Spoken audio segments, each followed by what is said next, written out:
সুচিকিৎসা ক্ষতিপূরণ রাষ্ট্রীয় স্বীকৃতি পাওয়ার দাবিতে আগারগাঁওয়ের মহাসড়ক বন্ধ করে বিক্ষোভ করছেন গণ অভ্যুত্থানের আহতরা। তাদের একটাই দাবি, তারা কোনো ঠিক মতন চিকিৎসা পাচ্ছেন না। সরকার যে আশ্বাস দিয়েছিল তাদেরকে আর্থিক সাহায্য করবে, সেটাও তারা পাচ্ছেন না। 1 মাস 26 দিন হয়ে গেছে, একটা পুকুর পরিষ্কার করতে পারে, আমার শহীদ ভাইকে দেখতে পারে না, আমার আহত ভাইকে দেখতে পারে না। এটা কেন হবে? সে পুকুর পরিষ্কার কেন করবে? এই আমার আহত ভাই, আমার শহীদ পরিবার সাথে কি পুকুর পরিষ্কার করাটা কঠিন জরুরি? এটা আমরা মানি না। আমাদের আহতদের পুনঃস্থাপন করতে হবে। যে সেই প্রক্রিয়াগুলো আছে সেগুলো না করা পর্যন্ত আমরা রাজপথ বেতার জ্বালাই, মনে হয় চোখটা গুলিয়ে ফেলাই ভাই। আমাদের দিকে তাদের তাকানোর কোনো সময় নাই। এটা তো হতে পারে না ভাই।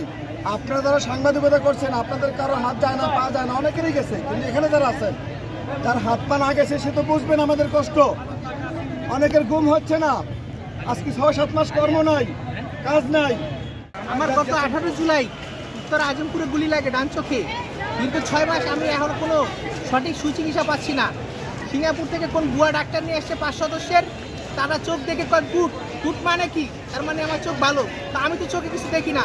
পরবর্তীতে আমি জিজ্ঞেস করছি যে আমার বাম চোখে কোনো ইফেক্ট পড়বে কিনা, বলে যে এর কোনো গ্যারান্টি নাই। তাহলে আমরা কি সুচিকিৎসাটা পাচ্ছি দেশের কাছে?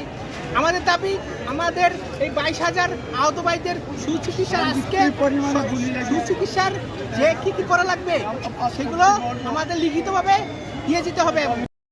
আপনারা তাদের মুখ থেকেই শুনতে পারলেন, তারা ঠিক মতন চিকিৎসা পাচ্ছেন না, সরকারিভাবে কোনো অনুদান পাচ্ছেন না। তো অনুদানটাই বড় বিষয় না, কারণ একটা মানুষ ঠিক মতন চিকিৎসা পালেই এইটাই এনাফ।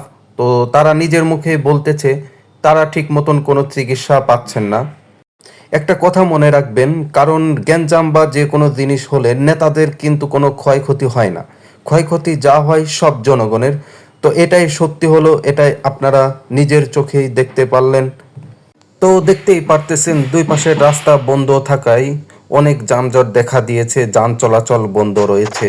আপনারা সবাই ভিডিওটা বেশি বেশি করে শেয়ার করবেন, লাইক করবেন, কমেন্ট করবেন। ভালো থাকবেন। আল্লাহ হাফিজ।